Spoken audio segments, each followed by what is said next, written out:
live from our studios here in the East Midlands. Yes, good evening. A convicted child killer has won his appeal to have his sentence cut.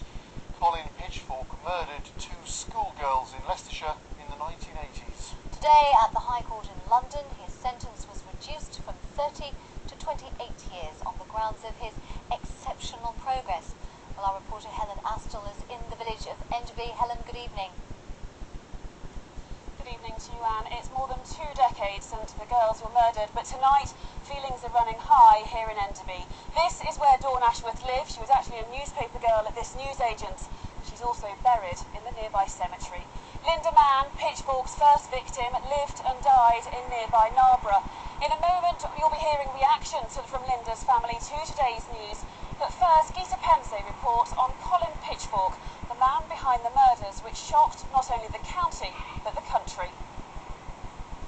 The murders of Linda Mann and Dawn Ashworth led to the biggest manhunt ever undertaken by Leicestershire police. In 1983, after leaving home to visit a friend, Linda never returned. She was strangled with her own scarf. 3 years later, and after taking a shortcut instead of her normal route home, Dawn was killed. Both girls were raped and then murdered. Both were 15 years old. Colin Pitchfork was eventually caught after the world's first mass screening for DNA, in which 5,000 men from 3 villages were asked to volunteer blood or saliva samples. Pitchfork slipped up in persuading a friend to masquerade as him in the test. The friend later bragged about it in the pub, and Pitchfork was arrested. He was the first person in the world to be convicted of murder on the basis of DNA evidence. At his trial, he pleaded guilty and was sentenced to life in prison, which was later set at 30 years. 2 weeks ago, and looking a very different man from his trial more than 20 years ago, Pitchfork's appeal was heard at the High Court in London.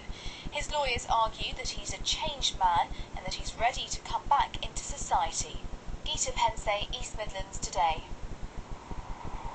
Following the dramatic event at the High Court in London today, I was with Linda Mann's family when the news came through that her murderer's appeal had been successful. Wrong decision. After all this waiting, I just thought and hoped it would be in our favour. And in my way, in my eyes, it's not. It's all in favour of the criminal again. For Kath, the haunting memory of coming back from work and being told that Linda was missing is etched on her mind.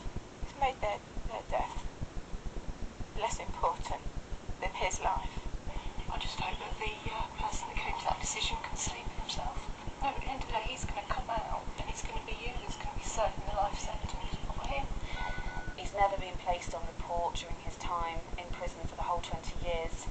He's providing an outstanding service for the RNIB while he's doing. In passing judgment, the court was told that Pitchfork has made exceptional progress. He's been transcribing music into Braille. His work has been used throughout the country and internationally, with the support of the Royal National Institute for the Blind. His murderer, helping the blind, no matter what he does, says that is what it all comes down to, that he may get something from that, which is even worse. I just can't help think they've died for nothing. Life should be life. Linda's still not here, and Dawn's not here, but he'll walk out and have a life. In Enderby, where Dawn Ashworth lived, people were shocked by the judgment. Girls are dead. They've had their life taken. Why should he be set free? I don't think he should ever be released, to be truthful, but obviously there's not a lot you can do about it. But I'm sure there'll be protests coming from Enderby and a lot more places too. They would have hanged him long ago. You're joking. Does that mean he's going to get out now? He's not eligible for parole until 2016. He's had his sentence reduced from 30 years to 28. Once, lucky no. Throw away the key. He hasn't. Makes me so angry. He should rot in prison. As you heard, emotions are running high here. I've had people literally running across the road to ask me what the judgment was, only then to walk away with tears in their eyes. Tonight, Colin Pitchfork is at Full Sutton Maximum Security Prison near York. He wasn't actually in court today for the ruling. Today's ruling means he's eligible to apply for parole in 2016, when he'll have to go towards a parole board and convince them that he's changed, he's reformed, he's no longer a danger to the public,